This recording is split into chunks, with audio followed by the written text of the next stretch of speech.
Hello, स्वागत है आप सभी का मेरे चैनल आंसू की पाठशाला में।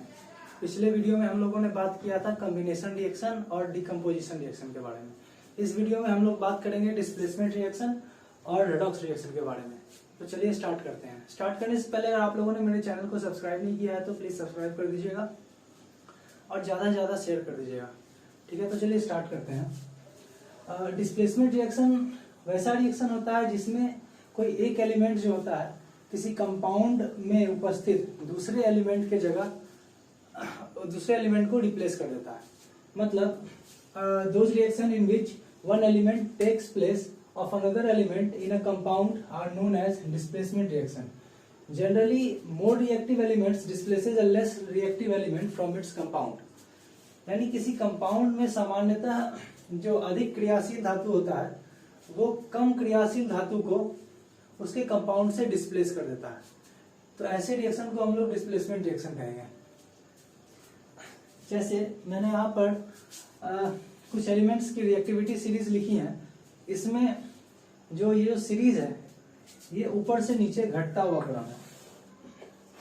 मतलब सबसे ज्यादा रिएक्टिव एलिमेंट आपका पोटासियम और सबसे लेस रिएक्टिव एलिमेंट आपका प्लेटिनम।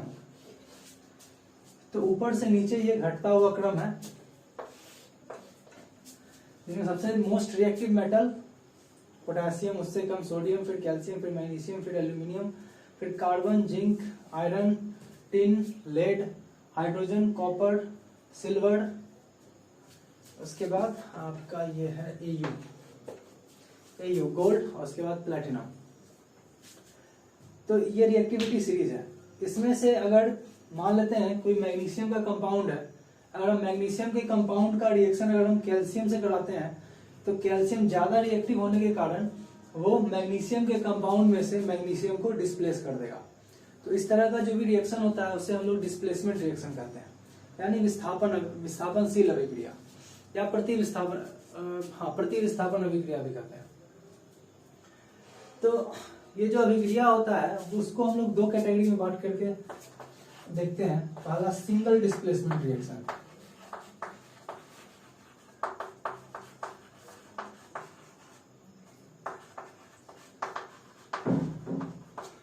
सिंगल डिस्प्लेसमेंट रिएक्शन जैसे अगर मैं एग्जांपल दूं तो CuSO4 कॉपर सल्फेट, इसका जो एक्वस सॉल्यूशन होता है उसका कलर होता है ब्लू। और ब्लू कलर के कॉपर सल्फेट के सॉल्यूशन में अगर मैं जिंक मेटल अगर डाल दूं तो आप रिएक्टिविटी सीरीज में आप देखिए यहां पर एक मेटल है मेरे पास कॉपर और दूसरा मेटल है जिंक। दोनों में से ज्यादा रिएक्टिव कौन है? रिएक्टिविटी सीरीज में देखिए कॉपर मेरा यहाँ है और जिंक यहाँ है, यानी जिंक ज्यादा रिएक्टिव है कॉपर से। तो जिंक क्या करेगा, कॉपर की जगह आ जाएगा और कॉपर बाहर निकल जाएगा, यानी जिंक यहाँ पर आ गया तो बन जाएगा ZnSO4 और कॉपर बाहर हो गया, डिस्प्लेस हो गया। तो इस तरह का जो रिएक्शन होता है उसे हम लोग सिंगल डिस्प्लेसमेंट रिएक्शन कहेंगे, क्योंकि यहाँ पर सिर्फ मेरा कॉपर, ये अकेला एटम है, जो ये अकेला एलिमेंट है जो डिस्प्लेस हुआ है जिंक के द्वारा। यानी कॉपर सल्फेट में से सिर्फ कॉपर ही डिस्प्लेस हुआ है, इसलिए इसे हम लोग सिंगल डिस्प्लेसमेंट रिएक्शन कहते हैं। इसे आप लोग ऐसे भी कह सकते हैं कि मान लीजिए एक आदमी का एक अच्छा खासा घर है, ठीक, और उसके मोहल्ले में अचानक से कोई 2-3 दबंग आदमी आ गए और उस बेचारे को उसके घर से निकाल दिए और उसके घर पे अधिकार कर दिए। तो इसमें क्या होगा, जो अधिक ताकतवर आदमी था, बाहुबली टाइप का, वो क्या किया, उस बेचारे गरीब को उसके घर से निकाल दिया। तो इस तरह का जो रिएक्शन होता है उससे हम लोग डिस्प्लेसमेंट रिएक्शन करते हैं। ठीक, कुछ और रिएक्शन हम लोग देखेंगे।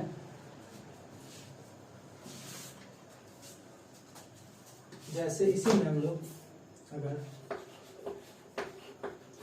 कॉपर सल्फेट में ही अगर हम लोग डाल देते हैं मैग्नीशियम, तो बताइए क्या रिएक्शन होगा? बिल्कुल होगा, क्योंकि देखिए रिएक्टिविटी सीरीज में मैग्नीशियम यहाँ है और कॉपर यहाँ है।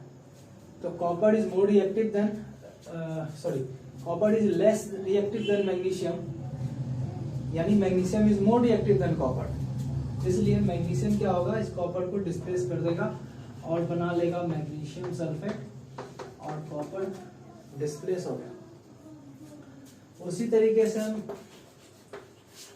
मैग्नीशियम क्लोराइड में अगर हम पोटेशियम डालते हैं तो रिएक्शन होगा, बिल्कुल होगा, और काफी आसानी से होगा, क्योंकि यहाँ पर देखिए पोटेशियम सबसे मोस्ट रिएक्टिव होता है, इसलिए पोटेशियम क्या करेगा, मैग्नीशियम को डिस्प्लेस कर देगा। अब यहाँ पर देखिए कि मैग्नीशियम का वैलेंसी 2 होता है जबकि पोटेशियम का वैलेंसी 1 होता है, तो पोटेशियम क्या करेगा, यानी 2 पोटेशियम मिल करके, 2 पोटेशियम का 2 मॉलिक्यूल सॉरी 2 एटम मिल करके मैग्नीशियम के 1 एटम को डिस्प्लेस कर देगा, यानी यहाँ पर ट्वाइस KCl बनेगा और मैग्नीशियम डिस्प्लेस हो जाएगा। तो इस तरह का जो रिएक्शन होता है उसे हम लोग डिस्प्लेसमेंट रिएक्शन कहते हैं, खासकर सिंगल डिस्प्लेसमेंट रिएक्शन। आप लोगों के लिए ये रिएक्टिविटी सीरीज काफी इंपॉर्टेंट हो जाता है, क्योंकि जो भी डिस्प्लेसमेंट रिएक्शन होता है उसको किस तरीके से लिखना है, इसके इक्वेशन को किस तरीके से बनाना है, वो आप तभी बना पाओगे जब आपको ये रिएक्टिविटी सीरीज याद होगा। तो आप प्लीज इस रिएक्टिविटी सीरीज को याद कर लेना अच्छे से, तभी आपको आप ये इक्वेशन को सॉल्व कर पाओगे। जैसे कभी कभार एक क्वेश्चन रहता है कि ब्लू कलर के कॉपर सल्फेट सॉल्यूशन में अगर हम आयरन नेल को डिप करते हैं, डुबा कर अगर छोड़ देते हैं तो क्या होता है, तो क्या होगा आप बताइए। अगर मैं उसे रिएक्शन के रूप में अगर लिखूं, अगर मैं से यहाँ पे करता हूँ, यहाँ लिखता हूँ, मतलब मेरे पास एक टेस्ट ट्यूब में कॉपर सल्फेट का ब्लू कलर का सॉल्यूशन है। अगर मैंने इसमें एक आयरन नेल को डुबा दिया और कुछ देर छोड़ दिया, तो आप देखिएगा कि धीरे धीरे इसका ब्लू कलर क्या होगा, गायब हो जाएगा। यानी इस आयरन के ऊपर कॉपर जो होगा, यहाँ पर कॉपर आयरन के ऊपर जम जाएगा और इसका ब्लू कलर गायब हो जाएगा। क्यों होगा ऐसा, तो अगर मैं इसे लिखूं CuSO4 में अगर मैं आयरन डाल दूं तो रिएक्शन क्या होगा, आप रिएक्टिविटी सीरीज में देखिए आयरन यहाँ है और कॉपर बहुत नीचे यहाँ है। इसका मतलब है कि iron is more reactive than copper, इसलिए आयरन क्या होगा, कॉपर को डिस्प्लेस कर देगा इसके सॉल्यूशन से, बन जाएगा FeSO4 फेरस सल्फेट और कॉपर डिस्प्लेस हो जाएगा। तो ये जो रिएक्शन हुआ इस तरह का, इसको हम लोग कहेंगे डिस्प्लेसमेंट रिएक्शन, और चूंकि इसमें एक ही एलिमेंट डिस्प्लेस हो रहा है इसलिए इसको सिंगल डिस्प्लेसमेंट रिएक्शन कहेंगे। ठीक, इसके बाद आता है कुछ ऐसे भी केमिकल रिएक्शन होते हैं जिसमें 2 कंपाउंड आपस में एक्सचेंज करते हैं, उसे हम लोग डबल डिस्प्लेसमेंट रिएक्शन कहते हैं। जैसे ऐसे रब करता हूं,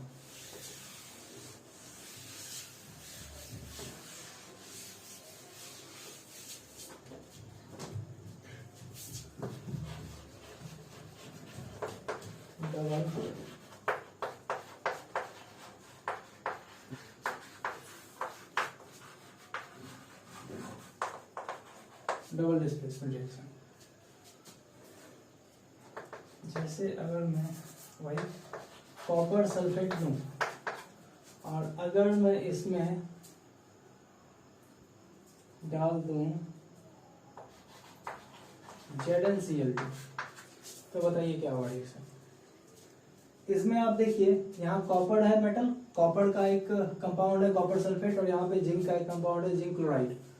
तो इसमें अगर मैं इस दोनों मेटल पर अगर ध्यान दूं तो इस दोनों मेटल में अगर आप देखिए तो जिंक मोर रिएक्टिव है कॉपर के तुलना में, इसलिए जिंक कॉपर के स्थान पर आ जाएगा और कॉपर जिंक के स्थान पे, यानी ये इधर चला गया और कॉपर जिंक के स्थान पर आ गया। तो कॉपर जब यहाँ पर आएगा तो बना लेगा CuCl2, और अगर जिंक यहाँ पर आ गया तो बन जाएगा ZnSO4।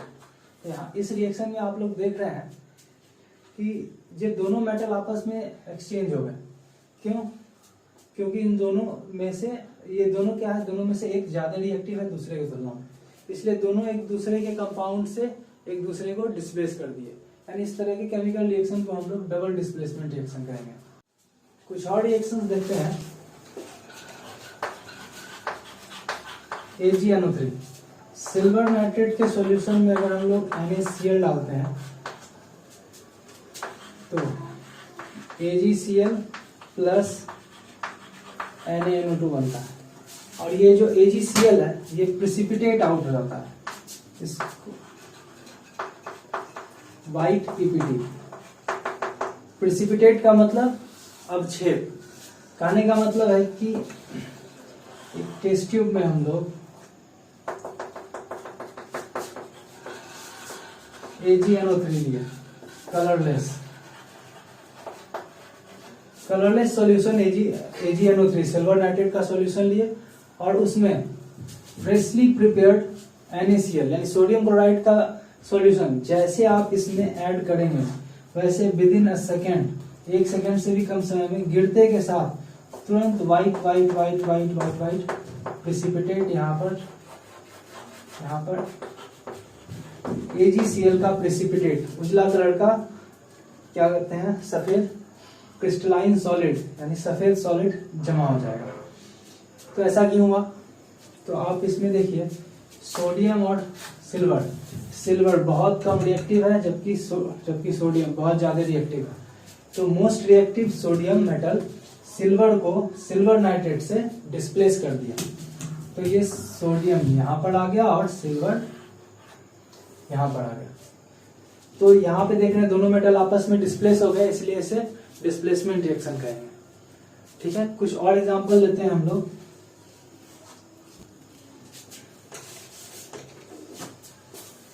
बेरियम क्लोराइड BaCl2, इसमें अगर हम लोग H2SO4 डाल दें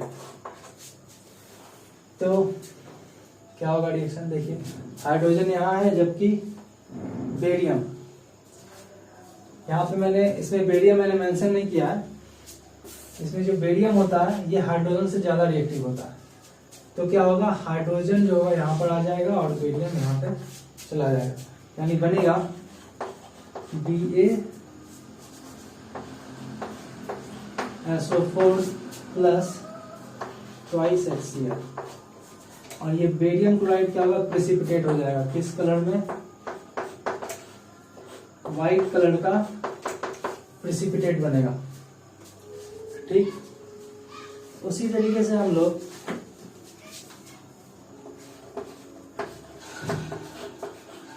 PbNO3 का होल 2 लेड नाइट्रेट लेते हैं, और अगर लेड नाइट्रेट में अगर हम लोग पोटेशियम आयोडाइड अगर डाल देते हैं तो पोटेशियम देख रहे हैं कि ज्यादा रिएक्टिव है, तो पोटेशियम क्या करेगा, इस लेड को प्रेसिपिटेट कर देगा, यानी अलग हटा देगा। तो बन जाएगा PbI2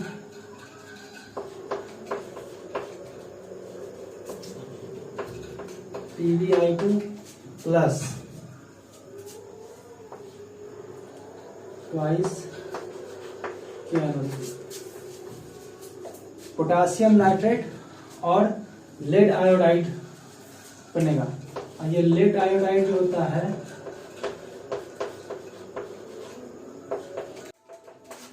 येलो PPT होता है, येलो प्रेसिपिटेट बनता है लेड आयोडाइड का। तो आप यहाँ पे जितने भी रिएक्शंस देख रहे हैं ये इस सब में एक रिएक्टिव मेटल मतलब दो मेटल आपस में एक्सचेंज हो रहे हैं due to their reactivity gap के कारण, इसलिए इस तरह के रिएक्शन को हम लोग डबल डिस्प्लेसमेंट रिएक्शन कहेंगे। आई होप आप लोग सबको समझ में आ रहा होगा। उसी तरीके से कुछ और रिएक्शंस देख लेते हैं डबल डिस्प्लेसमेंट रिएक्शन का, जैसे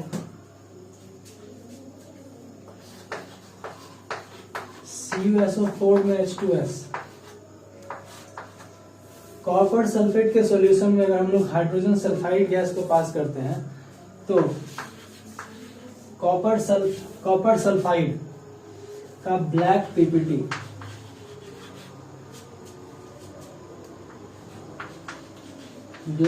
फॉर्म होता है, और H2SO4 बनता है। यहां भी वही बात है, copper is less reactive then hydrogen, इसलिए हाइड्रोजन क्या किया, कॉपर को डिस्प्लेस कर देता है। यहाँ पे कॉपर सल्फेट का कलर देखिएगा तो ब्लू और यहाँ पे ब्लैक। तो कलर चेंज हम लोगों को बता देता है कि हाँ डिस्प्लेसमेंट रिएक्शन मेरा हो रहा है।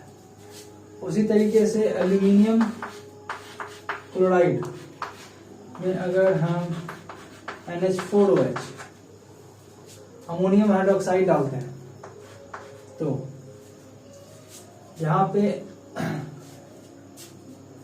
बनेगा AlOH का whole thrice aluminium hydroxide plus NH4Cl, ammonium chloride और एल्यूमिनियम हाइड्रोक्साइड बनता है। यहाँ पे अमोनियम ग्रुप और एल्यूमिनियम ग्रुप, एल्यूमिनियम चूंकि अधिक रिएक्टिव है अमोनिया से, अमोनियम आयन से, इसलिए एल्यूमिनियम इस NH4 को रिप्लेस कर देता है। ठीक है,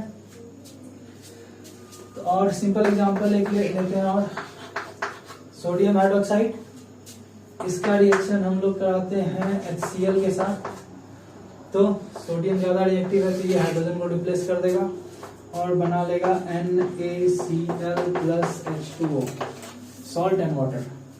तो ये सारे एग्जांपल्स थे डबल डिस्प्लेसमेंट रिएक्शन के। दूसरा हम लोग बात करते हैं ऑक्सीडेशन रिडक्शन रिएक्शन के बारे में। जैसा कि आप लोग देख रहे हैं ऑक्सीडेशन रिडक्शन रिएक्शन, इसे ही हम लोग रेडॉक्स रिएक्शन भी कहते हैं।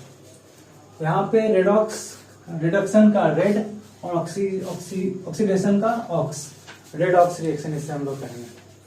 तो ऑक्सीडेशन बेसिकली होता क्या है, तो अगर हम इसका एक जनरल कॉन्सेप्ट अगर हम समझे ऑक्सीडेशन का,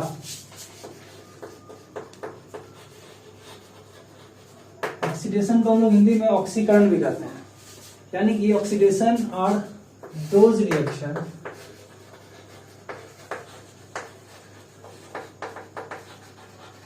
रिएक्शंस इन विच, जिसमें पहला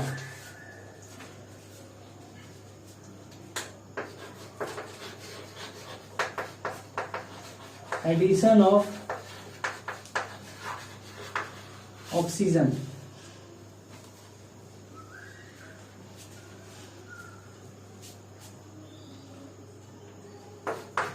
to a substance, addition of oxygen to a substance is called oxidation.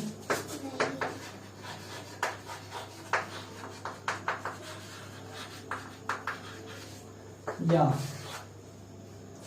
removal of hydrogen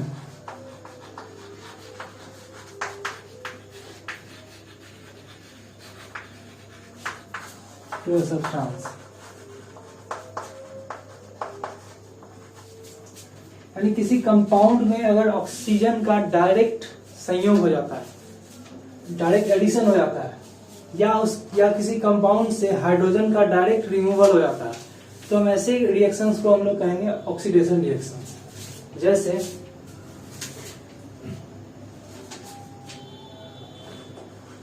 CO plus H2, heat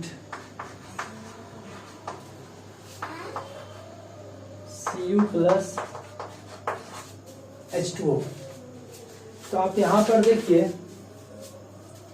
यहां पर कॉपर ऑक्साइड है। कॉपर ऑक्साइड में अगर हम जब हाइड्रोजन गैस डाल के गर्म करते हैं तो यहाँ पे मेरा कॉपर हट जाता है, कॉपर से ऑक्सीजन रिमूव हो जाता है, यानी यहाँ का ऑक्सीजन हाइड्रोजन लेकर के चला गया। तो चूंकि ऑक्सीजन कॉपर से निकल रहा है इसलिए यहाँ पर रिमूवल ऑफ ऑक्सीजन हो रहा है, रिमूवल ऑफ ऑक्सीजन हो रहा है। लेकिन अब यही हाइड्रोजन को देखिए, हाइड्रोजन में ऑक्सीजन क्या हो गया, ऐड हो गया। चूंकि यहाँ पे इस हाइड्रोजन में क्या हो रहा है, एडिशन ऑफ ऑक्सीजन। तो चूंकि हाइड्रोजन में ऑक्सीजन का एडिशन हो गया इसलिए हम कहेंगे कि हाइड्रोजन क्या हो गया, ऑक्सीडाइज। ऑक्सीडाइज हो गया, यानी हाइड्रोजन का ऑक्सीडेशन हो गया। और यहाँ पे चूंकि ऑक्सीजन निकल गया है कॉपर से, इसलिए हम लोग कहेंगे क्या कि कॉपर ऑक्साइड का रिडक्शन हो गया। ठीक, तो ऑक्सीडेशन का जस्ट अपोजिट होता है रिडक्शन। ऑक्सीडेशन में क्या होता है कि किसी भी रिएक्शन में अगर ऑक्सीजन डायरेक्ट ऐड हो रहा है या फिर हाइड्रोजन रिमूव हो रहा है तो हम उसे ऑक्सीडेशन कहेंगे। और ठीक इसका उल्टा अगर हम लोग रिडक्शन को डिफाइन करें,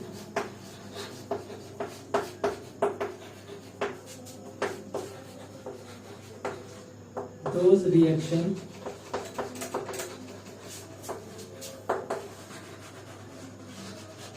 in which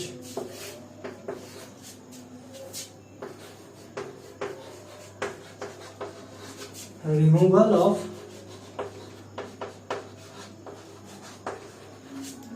of oxygen takes place।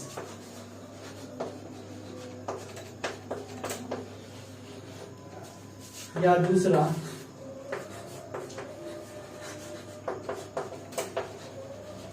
Addition of hydrogen takes place is called reduction. तो रिडक्शन ऐसा रासायनिक अभिक्रिया है जिसमें किसी कंपाउंड से ऑक्सीजन निकल जाता है या किसी कंपाउंड में हाइड्रोजन जुड़ जाता है। हाइड्रोजन का जुड़ना या ऑक्सीजन का निकलना रिडक्शन कहलाएगा, जबकि ऑक्सीजन का जुड़ना और हाइड्रोजन का निकलना ऑक्सीकरण कहलाएगा। आई होप आप लोग समझ रहे होंगे इसे। कुछ एग्जांपल्स के द्वारा हम लोग समझते हैं इसको अच्छे से।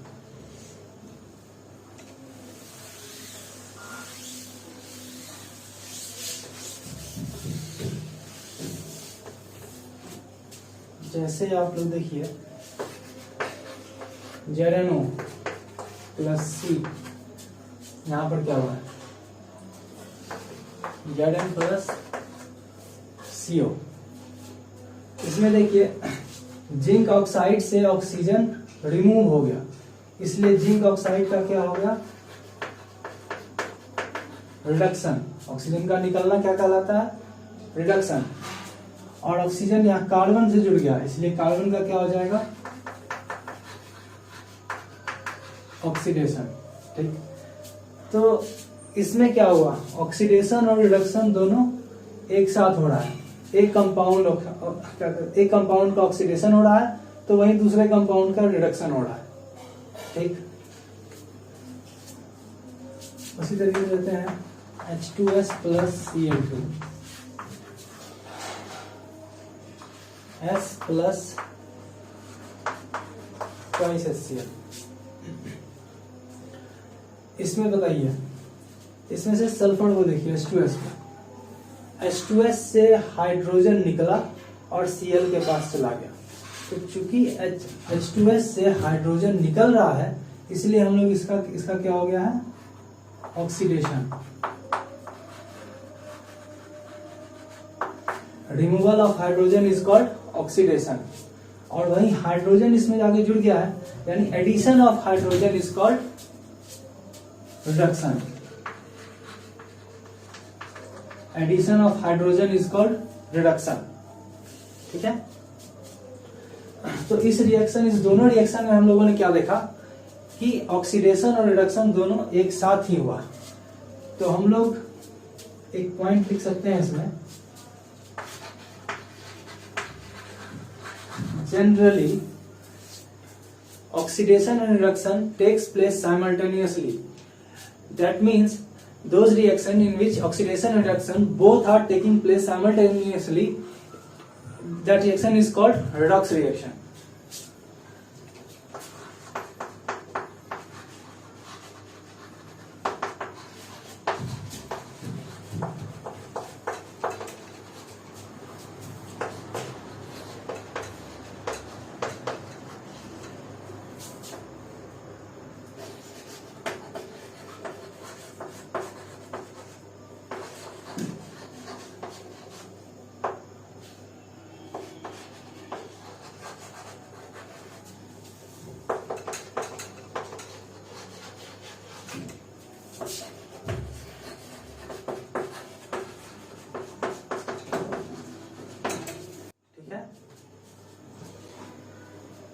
तो अब अगर मैं इसमें एक बात बताऊं, इसमें अगर मैं क्वेश्चन कहूं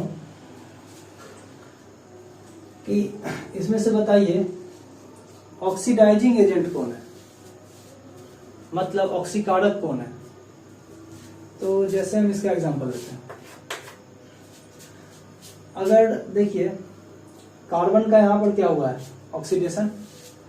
क्यों हुआ? क्योंकि हम लोग कार्बन का रिएक्शन किससे कराए, ZnO के साथ। क्या किए? हीट किए। अगर कार्बन का रिएक्शन अगर हम जिंक ऑक्साइड के साथ नहीं कराते तो क्या ये कार्बन ऑक्सीडाइज होता? नहीं होता। ये कार्बन ऑक्सीडाइज क्यों हुआ? क्योंकि जिंक ऑक्साइड अपना ऑक्सीजन दे दिया कार्बन को, यानी जिंक ऑक्साइड अपने से कार्बन को ऑक्सीजन को निकाल दिया। और जैसे ही जिंक ऑक्साइड से ऑक्सीजन निकला तो बेचारे जिंक ऑक्साइड का क्या हो गया? रिडक्शन। जिंक ऑक्साइड रिड्यूस हो गया, यानी ये जिंक ऑक्साइड खुद को रिड्यूस कर लिया, लेकिन बदले में कार्बन को ऑक्सीडाइज कर दिया, यानी कार्बन को अपना ऑक्सीजन दे दिया कि जाओ ले जाओ। तो जिस कंपाउंड का रिडक्शन होगा वो क्या करेगा? अपने बगल वाले को ऑक्सीडाइज कर देगा, अपने बगल वाले को ऑक्सीडाइज कर देता है। तो जो जिसका रिडक्शन होता है हम उस कंपाउंड को कहते हैं ऑक्सीडाइजिंग एजेंट।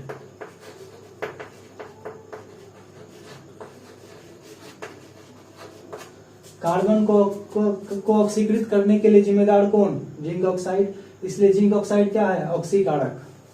ठीक, लेकिन बेचारे जिंक ऑक्साइड का क्या हो गया? अवकरण, रिडक्शन। खुद रिड्यूस हो जाएगा लेकिन दूसरे को ऑक्सीकृत कर देगा, ऑक्सीडाइज कर देगा, इसलिए उसको कहेंगे ऑक्सीडाइजिंग एजेंट।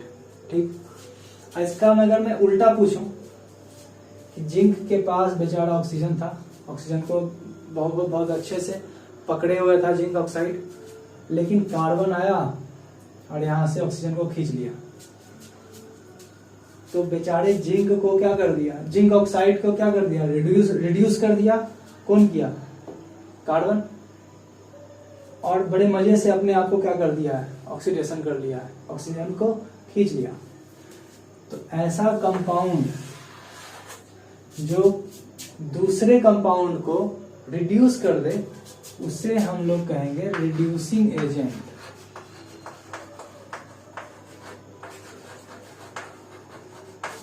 आई होप आप लोग समझ रहे होंगे, क्योंकि ज्यादातर जो स्टूडेंट्स हैं इसमें कंफ्यूज हो जाते हैं कि रिडक्शन कौन है, किसका हुआ, ऑक्सीडेशन किसका हुआ, ऑक्सीडाइजिंग एजेंट कौन है, रिड्यूसिंग एजेंट कौन है, इसमें कंफ्यूजन होता है। तो इसे आप काफी ध्यान से समझिएगा। जैसे हम इस एग्जांपल में देखते हैं, इसमें H2S में जब हम क्लोरीन का रिएक्शन कराए तो सल्फर बना और 2HCl बना। तो यहां पर आप देखिए हाइड्रोजन किससे निकला? H2S से हाइड्रोजन निकल गया। तो हाइड्रोजन का निकलना क्या कहलाता है? ऑक्सीडेशन। तो जिसका ऑक्सीडेशन हुआ है, जो खुद को ऑक्सीकृत कर लिया, ऑक्सीडाइज कर लिया, उसको वो क्या करेगा? दूसरे को रिड्यूस कर देगा। अगर मैं अपने आप को अगर ऑक्सीडाइज कर लिया हूं तो इसका मतलब है कि मैंने अपने बगल वाले को क्या कर दिया होगा? रिड्यूस कर दिया होगा। ठीक, तो चूंकि मैं दूसरे को रिड्यूस कर रहा हूं इसीलिए मैं कहलाऊंगा रिड्यूसिंग एजेंट। ठीक, तो यहां पर जो H2S है ये खुद को ऑक्सीडाइज कर रहा है, इसलिए ये क्या कहलाएगा? खुद को ऑक्सीडाइज कर रहा है लेकिन दूसरे को क्या कर रहा है? रिड्यूस, इसलिए ये क्या कहलाएगा? Reducing agent.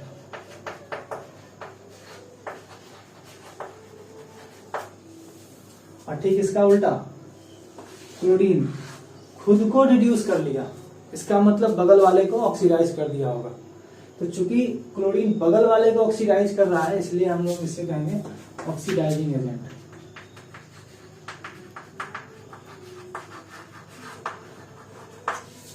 आई होप आप लोगों को समझ आया होगा। कुछ और एग्जांपल्स देखते हैं, क्लियर हो जाएगा। Mg+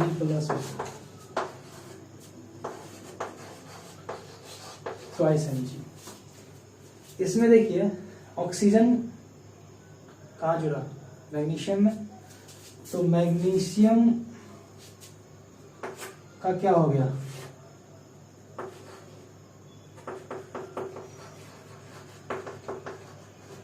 oxidation. मैग्नीशियम में ऑक्सीजन जुड़ गया, इसलिए मैग्नीशियम का क्या हो गया, ऑक्सीडेशन। चूंकि मैग्नीशियम का ऑक्सीडेशन हो रहा है, इसलिए हम लोग मैग्नीशियम को क्या कहेंगे, मैग्नीशियम को क्या कहेंगे, रिड्यूसिंग एजेंट।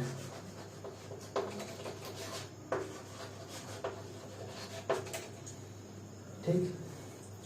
और ऑक्सीजन, चूंकि अब बताइए मैग्नीशियम का अगर ऑक्सीडेशन हुआ है तो ऑक्सीजन का क्या हुआ होगा, रिडक्शन। चूंकि ऑक्सीजन का रिडक्शन हुआ है, इसलिए ऑक्सीजन को हम लोग कहेंगे ऑक्सीडाइजिंग एजेंट।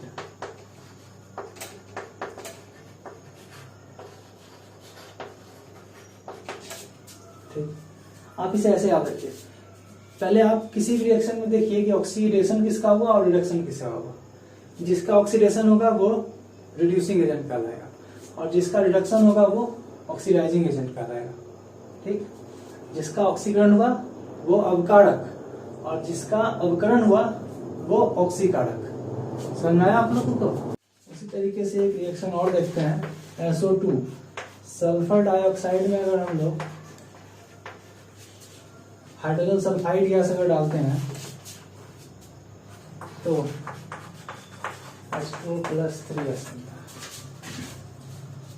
इसमें किसका ऑक्सीडेशन हुआ और किसका रिडक्शन हुआ, इसमें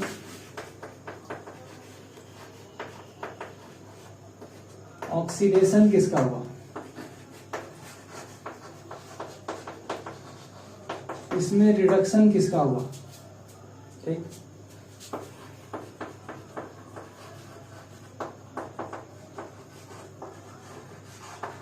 ऑक्सीडाइजिंग एजेंट कौन है,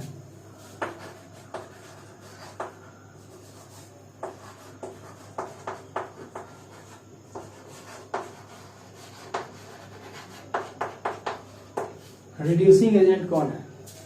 ये चारों का चारों, इस चारों का आंसर आप सभी लोग कमेंट में बताइए मुझे लिख करके कि सल्फर डाइऑक्साइड में जब हम लोग हाइड्रोजन सल्फाइड गैस डाले तो वाटर और सल्फर फ्री हुआ, तो इसमें किसका ऑक्सीडेशन हुआ, किसका रिडक्शन हुआ, ऑक्सीडाइजिंग एजेंट कौन है और रिड्यूसिंग एजेंट कौन है।